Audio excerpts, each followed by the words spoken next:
vamos empezando. Yo tengo un amigo que dice, bilingüismo es cuando dices... Yo tengo un amigo... No repetiré más, va, empezamos ya. Tengo un amigo que dice, bilingüismo es cuando dices, la semana pasada vi una peli que estaba muy bien, ahora no recuerdo si fue en TV3 o en TV5. Mucha gente dice, no, hombre, no, pero tú te acuerdas en qué idioma estaba. Y no, pues no, me gustó y ya está.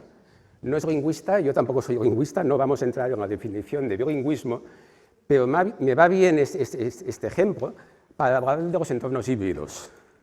¿Vale? A mí me ha gustado mucho la presentación de Alberto.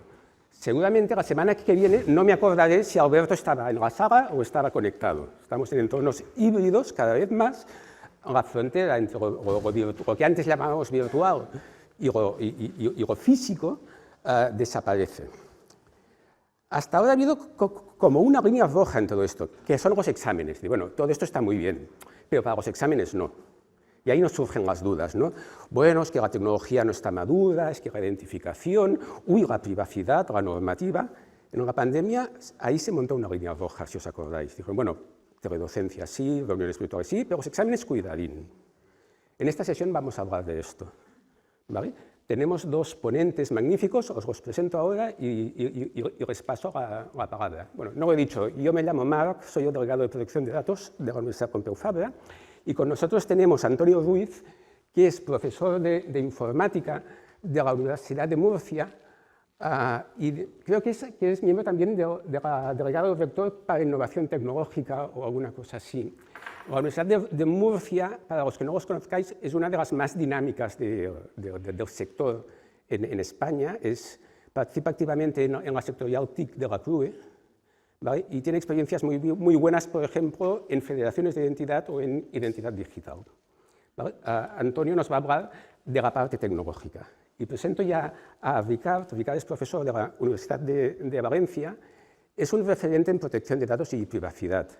A ver, con Ricard nos conocemos de hace mucho tiempo, los dos estamos en una lista de distribución de DPDs, y cuando se abre debate podemos decir que Ricard es quien cierra el debate, ¿no? Cuando dice, no, señores, esto tiene que ir así porque los criterios son estos. Es de las personas, digamos, que más sabe de privacidad en general en España y especialmente de privacidad en docencia universitaria.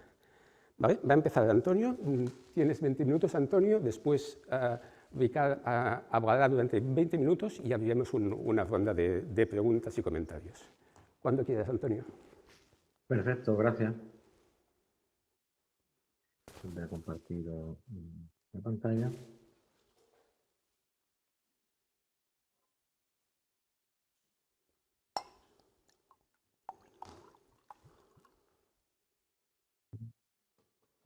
Modo presentación. Estoy viendo el modo presentación. ¿Me podéis confirmar que estoy viendo?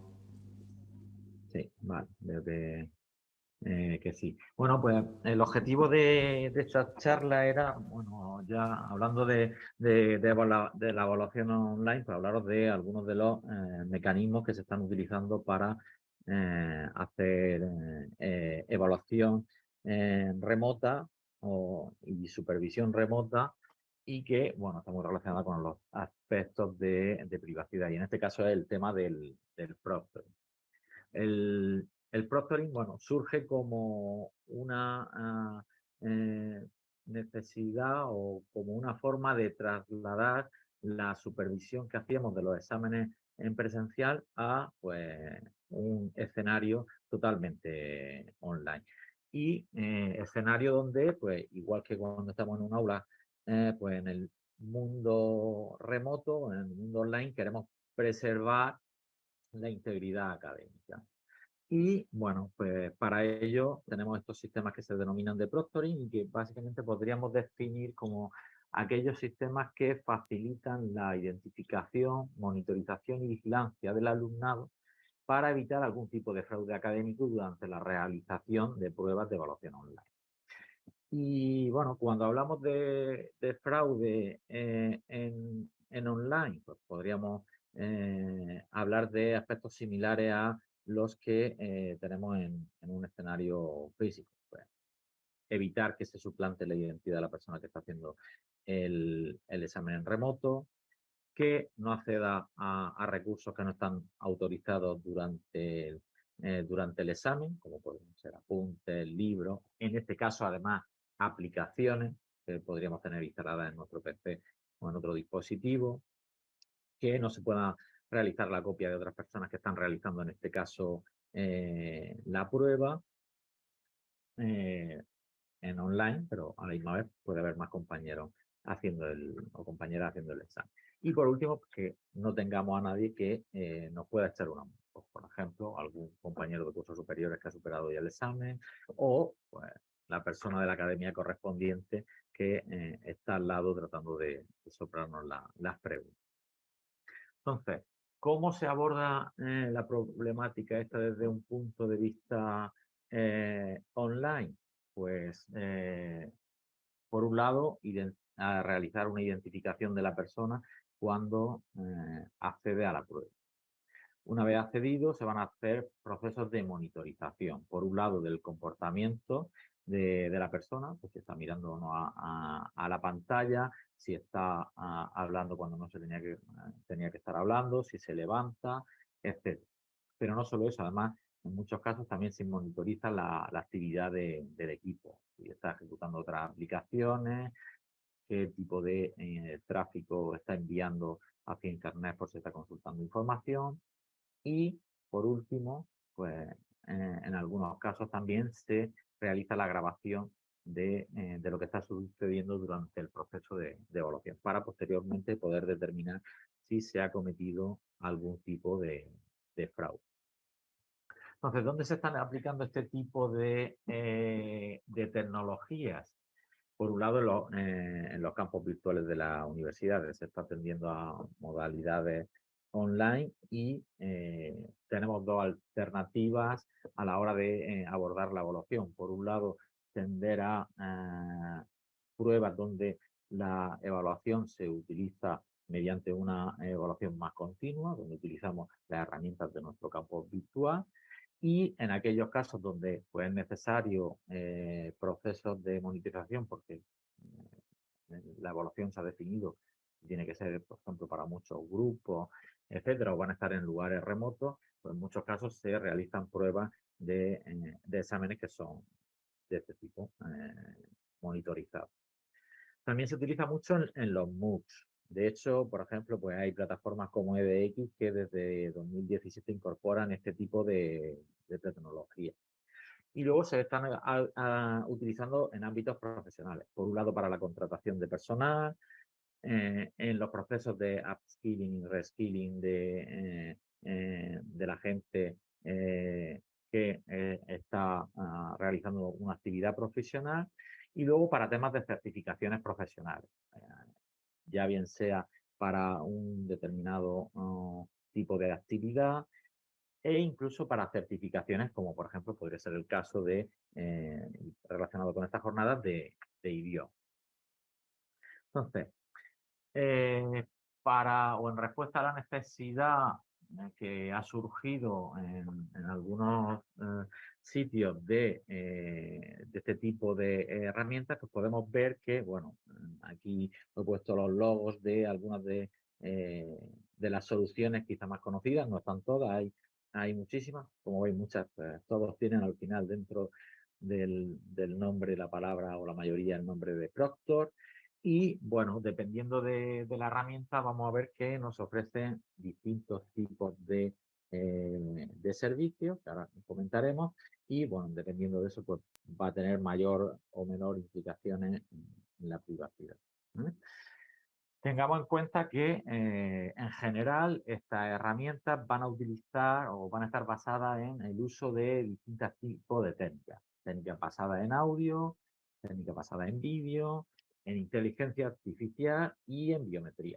Y aquí sí quisiera distinguir que utilicemos audio y vídeo no siempre significa que utilicemos biometría. Por ejemplo, pues, cuando veis mi imagen se ve una imagen desenfocada y es porque el sistema está detectando una figura que es la de mi persona frente al fondo. Y ahí no se está utilizando ninguna técnica de biometría, ¿vale? Pero hay en otros casos en los que sí se utiliza. Y en general, este tipo de herramientas, os vamos a ver que hay distintos tipos de herramientas. Y bueno, aquí os pongo una clasificación y esta clasificación no es exclusiva. Es decir, una herramienta podría tener varias de estas características. ¿Vale? Por un lado, vamos a tener herramientas que nos permiten eh, comprobar la identidad de la persona. Es decir, en la parte inicial de la persona, pues poder estar seguros de quién es la persona que va a realizar la prueba. Luego tenemos lo que se llaman los lockdown browsers o navegadores que están restringidos, que no nos permiten realizar determinadas operaciones como visitar determinados sitios web, tener múltiples pestañas, se puede imprimir, que se puede hacer copia y pega, etc. ¿Vale? Luego tenemos herramientas de evaluación que vienen ya con sistemas de proctoring, es decir, tenemos una herramienta de test y además viene con el sistema de proctoring. Luego tenemos herramientas para hacer lo que se llama el proctoring en tiempo real, ¿vale? O live proctoring. Y este tipo de soluciones son las que, pues bueno, vamos a tener a una persona que se va a estar encargando de vigilar qué es lo que están haciendo el alumnado en la prueba a través de alguna herramienta en general de videoconferencia. Y de esto, bueno, más o menos hemos tenido muchas experiencias durante de la pandemia, ¿no? Ya que en mayor o menor medida pues, muchos de los exámenes se han hecho bajo estas circunstancias. Y luego tenemos herramientas de proctoring automatizados, utilizando técnicas de inteligencia artificial y sin que necesariamente tenga que estar una persona vigilando, pues pueden comprobar el comportamiento de la persona durante el examen y además pueden grabar toda la información del proceso para posteriormente hacer un proceso detallado de revisión y detectar posibles comportamientos no adecuados. En cuanto a, he mencionado que hay muchas herramientas y bueno, en general, dependiendo de la herramienta, vamos a ver que el grado de características que soporta es diferente. Y aquí vamos a mencionar muchas de las características que ofrecen esta herramienta. Algunas son de uso habitual en todas ellas y otras pues serán de herramientas particulares, ¿vale? Pero en general podemos ver, o decíamos que vamos a hacer un proceso de identificación, con lo cual vamos a tener posibilidad de realizar procesos de verificación, ya sea bien a través de nuestro correo, bien sea a través de un factor doble de autenticación, ya bien sea a través de mecanismos como identificación facial, reconocimiento de huella, etc. Hay algunos que incluso son capaces durante la realización del examen de poder detectar emociones o, por ejemplo, seguir el movimiento de los ojos para comprobar si se está realizando o no, o dónde está mirando la persona. Soluciones donde vamos a tener también la posibilidad de detectar distintos tipos de elementos, como por ejemplo, pues si hay voces durante en la sala donde está la persona, si está utilizando múltiples dispositivos, como por ejemplo una segunda pantalla, un móvil, etcétera. Incluso hay algunas que llegan a hacer el análisis de cómo es nuestra forma de escribir. Y bueno, es frecuente en algunas herramientas que se haga un pequeño escaneo del lugar o el entorno en el que estamos para asegurarnos de que cumplimos las condiciones de estar solos, que no interfiera a otra persona, que no tenemos nada encima que pueda ser molesto, etc. En soluciones donde el proctoring se realiza en tiempo real, pues vamos a tener también soluciones o para incorporar chat para poder comunicarnos con la persona que nos realiza el examen. Y bueno, hay herramientas que en el caso de que detecten que estamos haciendo algún tipo de comportamiento fraudulento, pues pueden forzar la entrega del examen. Y, como decíamos, vamos a poder hacer esa monitorización de distintas formas. Por un lado, en tiempo real, utilizando una sesión. Podríamos hacer el proctoring utilizando una sesión de videoconferencia y además que nos dé algún uso o nos indique cuáles son los usuarios que podrían estar tratando de hacer algún comportamiento no lícito, o ese procesamiento automático podría ser sin que estuviera nadie delante, ¿vale? Luego van a tener funciones de grabación y revisión, de forma que van a poder mostrar en un panel, en función de una serie de prioridades, qué usuarios o qué vídeos deberíamos revisar. Y luego, dependiendo del tipo de exámenes, pues incluyen herramientas para realizar el análisis del contenido del examen, poder detectar si ha habido plagio, bien con respecto a otros compañeros o bien con respecto a otros contenidos. Y bueno, una de las características que están ofreciendo muchas soluciones es la integración con el LMS, de forma que se facilite el proceso de lanzar el examen en nuestro campus virtual. Y ya por último, bueno, hay soluciones que incorporan incluso la posibilidad de detectar que nos encontramos en una sala de las que realmente está habilitada para hacer examen, ya que bueno, las soluciones de Procter las podemos utilizar de forma individual en casa, pero también podríamos utilizarlas en espacios habilitados para este tipo de examen. Y bueno, aquí os pongo algunos ejemplos, ya que bueno, muchos de los sistemas son configurables, de forma que a la hora de realizar o la monitorización del examen, podemos definir qué características queremos incorporar. Si solo vamos a hacer una función de soporte y monitorización, si vamos a querer pedir la identificación del usuario, qué cosas le vamos a permitir que haga en su navegador. Pues, por ejemplo, si vamos a permitir que pueda hacer capturas de pantalla, si vamos a permitir que pueda copiar y pegar, si está utilizando otro monitor, etc. ¿Vale? Dependiendo del sistema, pues vamos a poder ver que las opciones son bastante amplias. ¿Vale? Entonces, en general, como, como decía al principio, bueno, los pasos a seguir requieren, por un lado, una preparación del examen. Por un lado, el profesor prepara el examen junto con las características. Requiere, por otro lado, que el alumnado tenga, en caso de que se necesite, software adicional, ya que hay soluciones software que están basados simplemente en el navegador. Ese navegador puede ser específico, puede ser general. Hay soluciones que requieren la instalación de una serie de programas. Y, bueno, es importante que el alumnado sea o conozca cuál es el proceso, con lo cual es necesario proporcionarle alguna formación.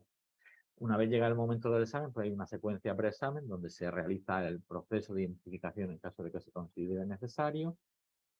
Y por último, pues dependiendo del escenario, se podría o no escanear la habitación. A continuación se lanzaría el examen. Durante el examen pues, se realiza el proceso de vigilancia, que puede ser automático o en tiempo real por una persona. Y luego, pues dependiendo de la solución, pues haremos un análisis del examen. Si es un examen automatizado, pues veremos los vídeos que se nos han marcado cómo analizar. Y si es un examen en tiempo real, está fácil, no tendremos que hacer. Entonces, este tipo de soluciones, como aspectos positivos que podríamos mencionar, es que, bueno, a la hora de realizar pruebas de evaluación, pues evitan desplazamientos, en algunos casos facilitan también los procesos de evaluación y supervisión. Y bueno, quizás se contempla o en general se suele plantear para pruebas donde hay un número elevado de estudiantes o cuando pues queremos hacer una evaluación asíncrona, de forma que no es necesario que el profesorado y el alumnado esté a la misma vez o incluso todo el alumnado esté a la misma vez, como por ejemplo podría ser el caso de un. Posibles problemas que nos podemos encontrar con esta solución. Bueno, hay algunas que requieren la instalación de software y bueno, cada PC puede presentar una problemática a la hora de instalar ese software. ¿Vale? Luego hay soluciones que en algún momento dado pueden llegar a pedirnos incluso un segundo dispositivo aparte de nuestro ordenador, que es un móvil o una tablet. Es importante que cuando se utilizan este tipo de soluciones se realice un proceso de formación tanto al estudiantado como al profesorado. Y luego, en caso en que se utilizan procesos de reconocimiento automático de la identificación de las personas, pues requiere un proceso previo de haber cargado en el sistema pues, las fotografías del alumnado o tener sistemas que nos permitan reconocer pues, los documentos de identificación de las personas. También hay que tener en cuenta que bueno, pueden surgir problemas durante la realización del examen. Se pierda la conexión, problemas con el software, etcétera. Y luego hay que considerar los aspectos relacionados con la privacidad, qué nivel de intrusión estamos poniendo en nuestra configuración del sistema. Incluso en algunos sistemas que utilizan inteligencia artificial, pero bueno, dependiendo de los algoritmos de IA que utilizan, en algunos casos se ha visto que incluso pueden ser capaces de discriminar a la gente en función de su raza. O el uso de este tipo de pruebas puede conllevar a la reducción en la calidad del rendimiento del estudiante. También hay que tener presente que no hay ninguna solución infalible. Esto es una forma de poder tratar de hacer que, bueno, sea más difícil o que se piense la persona que quiera hacer trampas, pues que, bueno, que una forma, bueno, de tratar de evitar o paliar o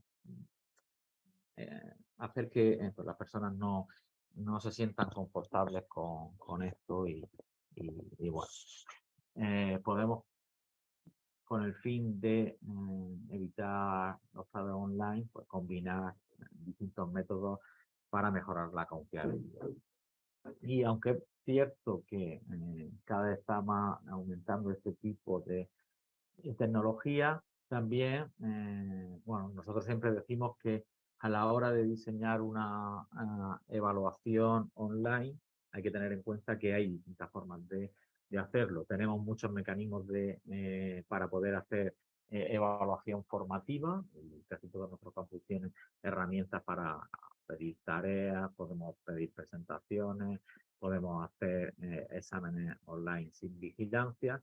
Y bueno, pues en este caso, sí, si consideramos que es necesario poder realizar o necesitamos este tipo de herramientas, pues hay que tener muy presente en qué escenario lo vamos a utilizar, qué datos vamos a recopilar durante el proceso, dónde los vamos a almacenar, durante cuánto tiempo y quién va a tener acceso y si será compartido.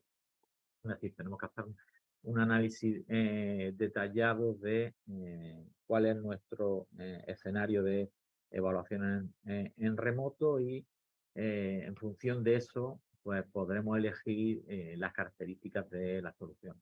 Hemos visto que tiene distintas posibilidades, incluso dentro de una misma herramienta tenemos distintas posibilidades de configuración, con lo cual es importante y fundamental que seamos capaces de discernir en qué escenario de evaluación nos estamos moviendo y en función de eso, pues la tecnología nos podrá dar respuesta.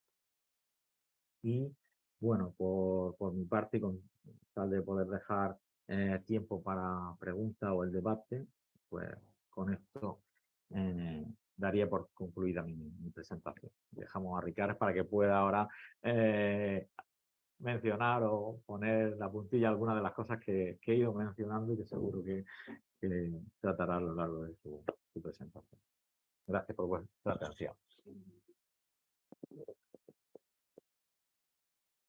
Perfecto. Entonces tengo la palabra. Marc, ¿lo escucháis? Yo sí te escucho. Ricardo, cuando quieras. Perfecto. Yo no voy a utilizar presentación. La verdad es que debería llevar unos tirantes aquí y debería decirles a ustedes que ya conocen las noticias, ahora les contaremos la verdad. Permítanme ir con una metodología que me es muy querida, de los hechos al derecho. Cuando uno se enfrenta a la utilización de cualquier tipo de herramienta en metodologías de evaluación del desempeño, y especialmente cuando hablamos del aprendizaje de idiomas, uno debe considerar que efectivamente hay múltiples posibilidades. No solo el examen online directo, podemos requerir al estudiante que suba un vídeo para evaluar su desempeño. en procesos de innovación docente no es irrelevante o no es inusual que se utilicen apps, aplicaciones que proporcionan terceros. Hemos visto aplicaciones que indexan y evalúan desde el punto de vista del contenido de exámenes. Y por último, hemos visto el impacto que tiene la suma de las tecnologías de reconocimiento facial si la asociamos a la biometría y al análisis comportamental. Este sería el escenario en un contexto en el que la evolución de los requerimientos en el modelo que comúnmente denominamos de Bolonia y que debería exigir la evaluación del desempeño en sentido amplio, nos debería hacer o nos debería impulsar a trabajar cada vez más en entornos online con cierto tipo de trazabilidad que nos permitan disponer de ciertas métricas para evaluar ese desempeño. Algunos de estos métodos o productos tienen particular relevancia, por eso los estamos viendo hoy. Y permítanme también decir que usualmente no se trata de herramientas, salvo proyectos de investigación financiados, que haya desarrollado la propia universidad. Se trata de herramientas que nos proporcionan terceros. Terceros que han llegado al mercado siguiendo la filosofía de capitalización, de monetización de la privacidad que aprendieron de las redes sociales en los años 2000. Y esta es la primera mala noticia. Las redes sociales, los grandes proveedores de servicios gratuitos, lo hicieron mal. Lo hicieron con una profunda vulneración de derechos fundamentales y situaron como objeto el tratamiento de información personal como modelo de negocio antes de que la garantía y el cumplimiento del derecho. Y si estos son nuestros maestros, significa que tenemos un problema cuando entramos al mercado a ofrecer un producto. Por tanto, hay que mirar muy bien qué es lo que se nos está ofreciendo y por quién. Porque en realidad lo que vamos a hacer no solo tiene una trascendencia jurídica desde el punto de vista de la vida privada, sino mucho más allá. Y mientras mi compañero hablaba, tuve la curiosidad de hacer una búsqueda y localicé, no diré de dónde, una normativa de exámenes de una universidad donde se atribuía al proceso de revisión de exámenes la condición de acto administrativo. Y por tanto, un acto administrativo que integra el hecho que lo motiva, que es la formalización y realización del examen, y su acto de evaluación. Bueno, pues no hablamos solo de protección de datos. Cualquier acto administrativo realizado o ejecutado con vulneración de derechos fundamentales es nulo radicalmente, es nulo de pleno derecho. Así que si yo utilizo para evaluar una herramienta que vulnera derechos fundamentales, estoy poniendo en cuestión todo mi sistema de evaluación. Sé que suena exagerado, pero hay otro orden de cosas que es realmente relevante, porque, verán, yo no me voy a poner en modo delegado de protección de datos, al menos al principio, porque como profesor universitario hay algo en lo que coincido. Estamos sufriendo una epidemia de deshonestidad académica. Publicó un artículo sobre estas materias hace un tiempo y una de las notas al pie ilustra cómo los estudiantes comentan en Amazon cuál es el pinganillo mejor para copiar en exámenes presenciales. ¿Cuál es el que tiene mejor relación calidad-precio? ¿Cuál es el que se oculta mejor? ¿Cuál es el que tiene mejor conectividad? Es decir, los poderes públicos, ello incluye también a las autoridades de protección de datos, deberían ser conscientes del profundo impacto que tiene permitir la deshonestidad en un entorno académico, desde un punto de vista ético, desde un punto de vista jurídico y desde un punto de vista práctico. No quisiéramos ninguno de nosotros estar en manos del futuro abogado, médico o arquitecto que pasó sus estudios plagiando, copiando, utilizando pinganillos o realizando los exámenes colectivamente, mediante sistemas de copiado. Porque sabemos que va a ser un profesional particularmente sensible a la corrupción y a la mala praxis. Por tanto, debemos poner ese valor sobre la mesa. Y curiosamente, ahora que se está reformando la Ley Orgánica de Universidades, que se va a sustituir por una nueva ley, no hemos puesto este elemento sobre la mesa. Y van a entender la importancia crucial que eso tiene y a la que dedicaremos una sesión bastante intensiva el viernes en la sectorial de secretarios generales. Verán, cuando Antonio ha mostrado alguna de estas tecnologías, hay algo que deben ustedes conocer. Y les voy a hacer un spoiler de un pequeño artículo que voy a publicar en una revista amiga el mes que viene. Verán, usualmente llega la empresa, el oferente, nos ofrece un sistema magnífico para evitar la deshonestidad docente, nos encanta, lo compramos y después preguntamos al delegado de protección de datos si es legal. Es que las cosas no funcionan así. Primero decidimos lo que queremos hacer. Después verificamos si quien va a implantar esa herramienta o quien quiere hacerlo posee la competencia interna para hacerlo. Si estamos dispuestos a dotar los recursos necesarios para hacer el estudio de impacto que vendrá a continuación. Y después nos preguntamos si es legal. Y lo último que hacemos es comprarla. No al revés. ¿Por qué razón? Porque en las tecnologías que ha señalado Juan, concurren entre 3 y 4 factores en virtud de los cuales la lista positiva de evaluaciones de impacto de la Agencia Española de Protección de Datos establece la ineludible necesidad de desarrollar una evaluación de impacto. Son tecnologías susceptibles de ser utilizadas masivamente, son tecnologías altamente invasivas y novedosas, son tecnologías que pueden afectar a categorías especiales de datos, y son tecnologías que pueden generar en escenarios de profiling, de análisis comportamental o conductual. Por tanto, bajo las 4 condiciones, es ineludible desarrollar una evaluación de impacto. Y no solo esto. La empresa que viene a ofrecerme el servicio, especialmente cuando ya nos metemos en el territorio de la analítica de datos, debe ser capaz de explicarme qué decisiones ha tomado y debería ser capaz de superar la checklist de comprobación que ofrece la propia agencia en una guía recientemente publicada, donde nos ofrece amablemente una checklist de auditoría para herramientas que utilizan inteligencia artificial. Y si no pasas esos filtros, difícilmente me va a servir tu tecnología, con un problema jurídico de base. El problema jurídico de base reside en que la evaluación de impacto no es una evaluación, y yo he visto algunas evaluaciones de impacto de las empresas que sirven estos servicios, que haces para que te salga bien, con perdón, para que quede mono, o solo para verificar que el sistema funciona bien y que es seguro. La evaluación de impacto comienza considerando el impacto en los derechos fundamentales.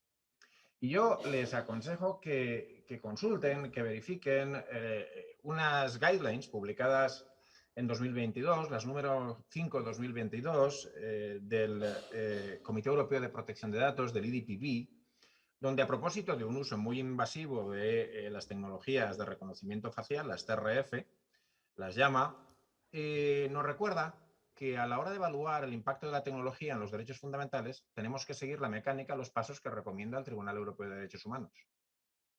Y el primer paso para esto se llama predeterminación normativa.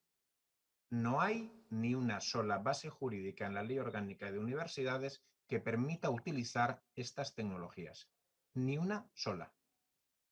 Porque además, como señaló el Tribunal Constitucional en la sentencia dictada en el caso de la LOREG, no basta con que habilites el uso de un determinado tratamiento, es necesario, cuando afecta a categorías especiales de datos, que incluyas garantías adicionales. Nada de esto está en la Ley Orgánica de Universidades. Y esa es la razón por la que el grupo de expertos que elaboramos las guías para utilizar tecnología en los exámenes online durante COVID, excluimos expresamente el uso de este tipo de tecnologías. Seguramente, además, si seguimos balanceando o analizando esta cuestión, veremos que se da una cuestión adicional. Y es que la relación que se produce entre el estudiante y el profesor, entre el estudiante y la institución universitaria, es una relación asimétrica. Eso significa que las autoridades de protección de datos jamás nos van a dar por válido un consentimiento. El consentimiento solo será válido si el estudiante tiene una alternativa razonable que no sea más gravosa. En consecuencia, es perfectamente posible que pudiéramos justificar en situaciones excepcionales de verdadera necesidad, por ejemplo, integración de personas con discapacidad, el uso de este tipo de tecnologías. Y la agencia, en el informe que hizo a la CRUE en 2020, así lo señalaba.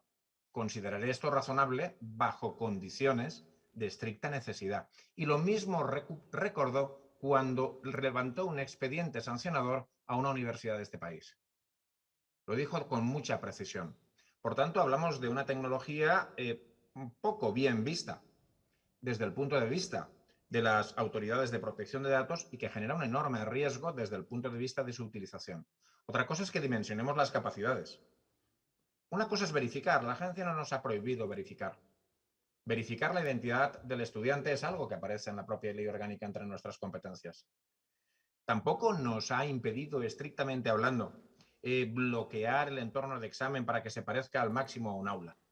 Tampoco nos han prohibido esto estrictamente. Ahora, es conveniente para las compañías que ofrecen estos productos leerse una sentencia tan cercana como del año 1984. La sentencia 2284, que importó en España una doctrina que ya estaba presente en la jurisprudencia norteamericana, dijo que cualquier penetración, incluidas las virtuales, en un entorno de domicilio, constituye una vulneración de la inviolabilidad del domicilio. Así que escanear 360 una habitación infringe no solo el artículo 8, sino también el artículo 7 de la Carta Europea de los Derechos Fundamentales. Bueno, y dirán, ¿y entonces por qué un juzgado de Córdoba sobreseyó una denuncia de un estudiante a este respecto?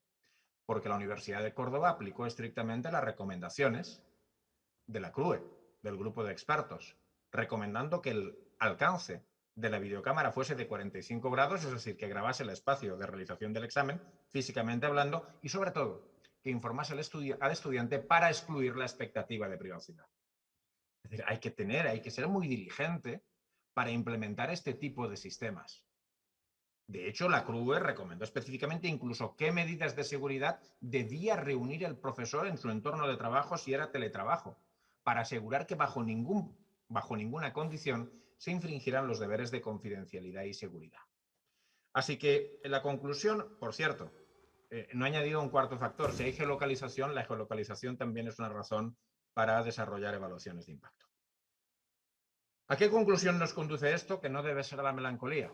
La conclusión a la que nos conduce esto es que debemos recordar, y yo lo volveré a subrayar el viernes, que nos encontramos inmersos en un proceso legislativo en marcha, en un entorno donde el legislador sí que tiene las herramientas para dotar de seguridad jurídica a esta materia, en un entorno que puede acomodar nuestras prácticas de evaluación, seguimiento y control a la realidad tecnológica, a la realidad que vivimos hoy, proporcionándonos una base jurídica suficiente. Mientras esto no suceda, yo voy a vivir, personalmente se lo digo, en una contradicción evidente. Como profesor, soy una persona que entiende, que incluso reivindica la necesidad de evitar la deshonestidad académica. Pero yo no puedo hacerle decir a la norma lo que la norma no dice. Yo no puedo hacer que el regulador cambie un criterio que ha sido consensuado a 27 en el contexto de la Unión Europea. Hay cosas que, desgraciadamente, no dependen solo de nosotros o de nuestra buena voluntad. Dependen de reformas legislativas. Y ahora es el momento. Y eso es lo que quería compartir con ustedes.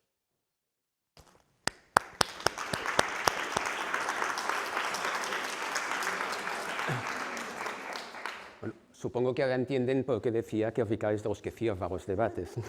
Pero muchísimas gracias, Ricard, y muchísimas gracias, Antonio, porque los dos nos habéis mostrado, ¿no?, las dos vertientes del debate de la temática. A partir de ahora, pues si alguien quiere hacer alguna pregunta, ahora es el momento, o sea, vosotros mismos.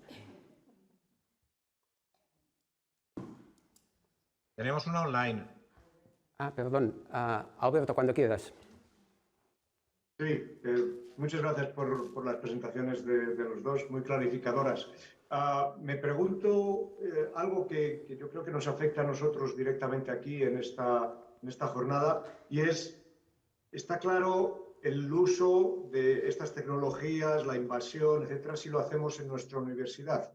Pero ¿eso repercute en que las universidades puedan o no aceptar certificados que emiten otras instituciones que utilizan esa tecnología, que invaden la privacidad de aquellos que hacen esas pruebas, esos exámenes, y emiten un certificado que dicen que es válido y que merece la pena sobre un nivel de una lengua extranjera? ¿Repercutiría en que nuestras universidades acepten ese documento emitido por una empresa, muchas veces son empresas privadas, que allá con su privacidad, cómo lo acuerdan con los estudiantes y si luego les denuncian? Y si es así, y si podemos aceptarlo, la siguiente pregunta, que es lo que nos planteamos en las mesas lingüísticas de la CRUE, es no hay 100% de garantía contra el fraude, ¿O hay unas medidas básicas, unas tecnologías, unas aplicaciones básicas que deberíamos exigir a esas empresas que utilizan esa tecnología para los certificados? Para decir, con esto seguro que no ha habido fraude y podemos fiarnos. Esta sería un poco la doble pregunta, tanto a Ricard como a Antonio. Yo dejo a Antonio la parte del 100% del fraude, que seguro que ya sé que va a responder. No hago spoiler porque intuyo que los dos diríamos lo mismo. La cuestión, primero debería estudiarlo. Hay respuestas que no pueden darse en 15 segundos. Sabemos lo que pasaría en el ámbito procesal.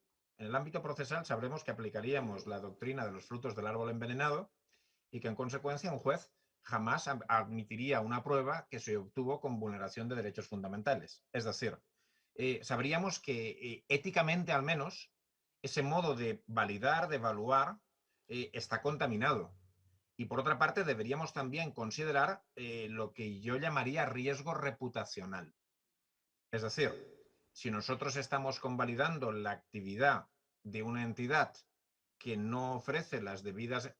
hay un elemento que no he subrayado, es decir, bueno, tampoco sabemos en qué país está esa entidad. Si está en un país donde la legislación permite ese tipo de prácticas y conforme a la ley del país se han obtenido válidamente los resultados con una trazabilidad, un seguimiento N, pues bajo la ley del país seguramente debamos reconocer esta materia siempre que la ley del país no sea cuestionada, no sea un país tercero. En materia de protección de datos eso es relevante.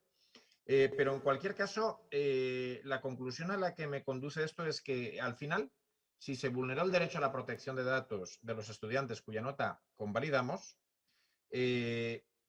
corremos dos riesgos. El primero es reputacional. Imaginemos como universidad que se publica una noticia que dice la empresa N, experta en lenguas, sancionada por la Agencia Española de Protección de Datos con una multa de 120 millones por utilizar reconocimiento facial e inteligencia artificial, vulnerando los derechos en cuanto al tratamiento de las categorías especiales de datos. Claro, el siguiente titular es la universidad de no sé qué confió en esa empresa. Esta es una primera parte de la gestión que no siempre consideramos. La segunda parte de la gestión es que de modo natural no deberíamos atribuir validez a algo que se obtuvo vulnerando derechos fundamentales, lo cual nos haría entrar en otra secuencia. Y es que seguramente estaríamos causando un perjuicio peor porque el propio estudiante fue validado y tiene la legítima expectativa de que esa nota valga. Es decir, es un círculo verdaderamente vicioso. ¿Qué sería lo razonable? Yo creo que esto es un encuentro reducido. Yo les voy a contar una cosa que ocurrió durante la tramitación de la Ley de Protección de Datos vigente, la de 2018. En el ámbito de la salud, un colectivo muy amplio de investigadores en ciencias de la salud, en medicina, la Asociación Nacional de Epidemiólogos, un conjunto de gente que estábamos en el sector, empujamos de modo muy intenso para que el legislador recogiese nuestra realidad. Fruto de eso es la disposición adicional 17ª. Un entorno legislativo que carece de parangón en el resto de la Unión Europea y que es una ventaja competitiva. Por eso cité expresamente la reforma de la Ley Orgánica de Universidades. Es decir, es un momento óptimo porque nos ofrecería seguridad jurídica y no nos estaríamos haciendo estas preguntas. Te voy a hacer una pregunta después, Ricardo, sobre este tema, pero antes, Antonio, por alusiones, si Sí, quieres comentar alguna cosa. Un par de cosillas. A ver, es verdad que hay que tener en cuenta una cosa, que cuando hablamos de proctoring no siempre pensemos en la parte en que por defecto vamos a utilizar biometría, ¿vale? Muchas veces hablamos de proctoring y automáticamente estamos suponiendo el peor caso, ¿vale? A día de hoy también tenemos soluciones de proctoring que pueden ser compatibles con lo que dice Ricard, ¿vale? Antonio, permite que te interrumpa muy brevemente. Es justo ahí. Si buscamos una solución de proctoring compatible, habremos contactado antes de implementarla o de decidirla con nuestro equipo de seguridad y privacidad que nos ayudará a que esto sea viable. Y entonces no tendremos ningún problema. Claro, por eso. Pero lo digo porque muchas veces se plantea la pregunta como automáticamente por ser proctoring ya es contra la protección de datos. Entonces, por eso quería puntualizarlo. De hecho, bueno, hay algunas soluciones que no sé cómo habrán hecho el análisis de impacto, pero ya hay algunas que empiezan a marcar como que cumplen con la RGPD, ¿vale? Ya no sé si realmente es así o no, pero es verdad que, bueno, si no utilizan biometría, los servidores están en el espacio europeo, etcétera, pueden darse las condiciones para que, aunque sea proctoring, no sea ilegal. Y luego, en cuanto a la infalibilidad, pues es lo mismo que puede suceder en un escenario presencial. Es difícil poder garantizar el 100%, por eso hay medidas complementarias para tratar de paliar eso. No tenemos que basar solo nuestra prueba en que vamos a hacer un tipo de test, sino podemos jugar cómo van a ser las preguntas, cómo va a ser el tiempo, cómo se realiza la evaluación, y la idea es que tenemos que jugar con el proceso de evaluación, porque, por ejemplo, y antes ponía Ricardo un ejemplo muy bueno, incluso en presenciales a veces es difícil, y estamos delante de nuestros alumnos, evitar que pues, estén utilizando determinados pinganillos y demás. O sea, seguridad 100% nunca vamos a tener. Lo que podemos hacer es, igual como en presencial, paliar riesgos, ¿vale? O hacer que los casos en los que el fraude va a suceder sea mínimo. Y también se desalienta mucho pues, en función de luego pues, las normativas que haya para los casos en los que se detecte el fraude, tanto en presencial como en online. Muy bien, gracias. Ahora, Ricardo, si me permites, ahondando en tu intervención, decías que estamos en un momento legislativo, digamos, óptimo, porque se está fabricando un nuevo marco legal para el sistema universitario. Para preparar un poco esta sesión, yo hice un poco de indagación sobre documentos que hay en distintos estamentos públicos, ministerio estatal y otros estamentos, sobre esto, exámenes a distancia en entornos universitarios. Y los resultados fueron documentos dispares, por no decir contradictorios. O sea, he encontrado documentos que dicen, hombre, en esas enseñanzas a distancia se recomendaría que el examen también fuera a distancia, y otros documentos que te dicen, bueno, hay que garantizar la privacidad y el respeto a los derechos fundamentales, que te están diciendo entre líneas, hombre, esto mejor en casita, o sea, en la universidad, y no hagáis cosas raras. No estamos perdiendo una oportunidad, porque estamos enviando un mensaje confuso tanto al legislador como a las personas que después tendrán que desplegar, digamos, las herramientas, los procedimientos que se deriven de esa legislación. Pues coincido plenamente, Marc. Es decir, vamos a ver, nosotros tenemos un marco de regulación muy limitado, no podemos regular la protección de datos más allá del Reglamento General de Protección de Datos. También se está tramitando un reglamento de inteligencia artificial. Lo que sí podemos es regular las obligaciones jurídicas que se imponen a alguien como la universidad. Podemos, bajo ciertas circunstancias, evidentemente, definir tratamientos, no las condiciones, porque las condiciones están en el Reglamento General de Protección de Datos, y podemos, por ejemplo, irnos al artículo 9, que regula las categorías especiales de datos, y ver si la deshonestidad académica es un interés público de acuerdo con las condiciones que establece ese reglamento, que permite regulación nacional con pleno respeto al derecho de la Unión y con las garantías adecuadas. Pero tenemos que lanzar un mensaje en ese sentido preciso, porque lo que nos vamos a encontrar, mientras tanto, es que las soluciones más avanzadas no van a ser viables. Vamos a poder trasladar, como bien ha dicho Juan, a un entorno online un remedio de lo que sucede en el mundo físico, con algunas capacidades adicionales como bloquear una pantalla. Poco más. Pero no vamos a impedir que haya un segundo ordenador conectado. No vamos a impedir que fuera de nuestro alcance de visión haya una pequeña tablet o un móvil que está rodando. Hay cosas que no vamos a poder hacer. Insisto, nos vamos a encontrar siempre en la misma situación. Si nos movemos en un territorio indefinido desde el punto de vista del cumplimiento normativo, bastará con que un solo estudiante, con que una sola persona lo cuestione y se inicie una investigación para hacer caer como una carta de naipes el conjunto del sistema.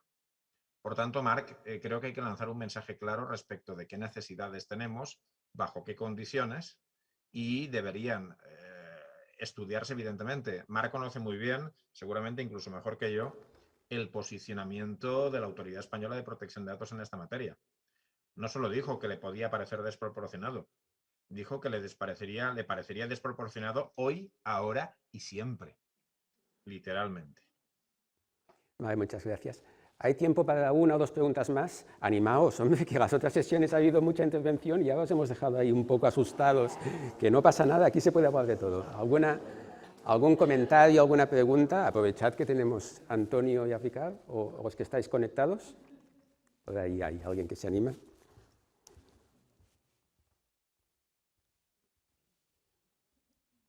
Hola, ¿qué tal?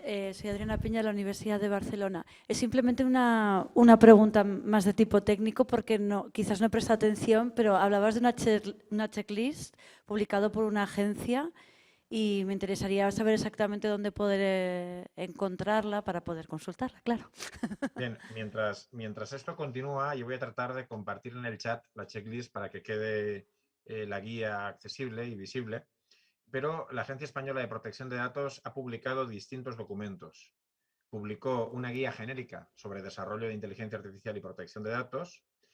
Publicó una serie de aspectos específicos en relación con la biometría, una especie de decálogo con false friend, con errores comunes en materia de biometría.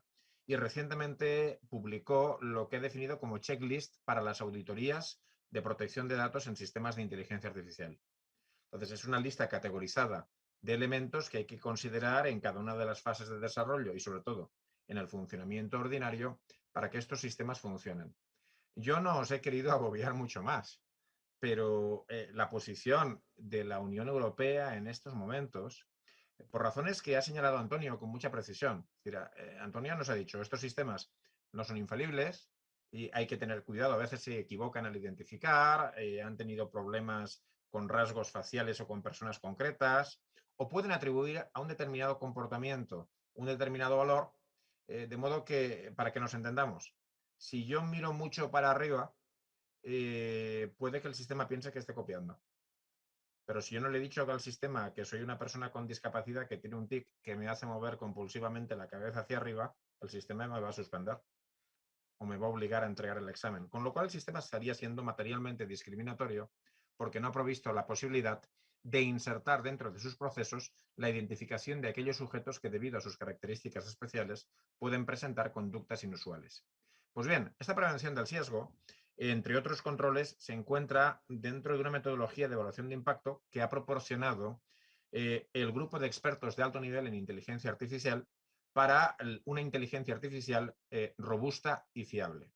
Ellos han proporcionado también una checklist de comprobación, se llama metodología Altai, incluso cuenta con software para la verificación de riesgos, y una empresa confiable sería aquella que es capaz de alinearse con estas tres checklists, es decir, con una evaluación de impacto confiable, con una verificación de que reúne, después compartiré la guía en el chat, imagino que Marcos la hará llegar, con esta checklist en materia de protección de datos que la hace también confiable, y finalmente con una evaluación de impacto respecto de aspectos como la explicabilidad o la previsión o la eliminación del sesgo o la capacidad de que el sistema pase a control humano cuando no hay que tomar una decisión en un caso difícil, que o funcionan aquí o no reunirán las expectativas en las que la Unión Europea está trabajando.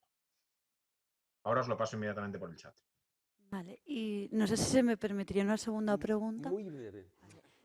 Simplemente es, si ya conocemos que en Europa se están realizando exámenes de evaluación con un sistema de Proctor Exam, realizado, basado en este sistema legal en el que se ha basado este sistema Proctor, dentro de la normativa europea, es decir, que está basado en una ciudad o un país europeo, entendemos que si se está realizando es por este principio que has comentado de que nadie ha hecho una denuncia y por tanto no sea... O sea, ahora mismo es así. Sí, estoy convencido. Vamos a ver, yo por mis experiencias en proyectos europeos y en materia de protección de datos en la investigación en la salud, me sorprendo cada día de lo avanzados que estamos en este país en el cumplimiento normativo y de la poca atención que se le presta en otros. Tendría que ver el marco normativo del país, si ofrece garantías y seguridad. Pero a falta de haber hecho un estudio comparado, debo decir que no es la primera ocasión en la que me encuentro con prácticas que no están permitidas por el derecho de la Unión o con medidas que no se han aplicado en países que uno pensaría confiables. Pues, lo siento mucho, no hay tiempo para más. Sé que había alguna pregunta. Si queréis me la podéis hacer llegar y la transmito a los ponentes. Y espero que la sesión os haya gustado. Y ahora Lourdes nos va a dar alguna nota logística, creo.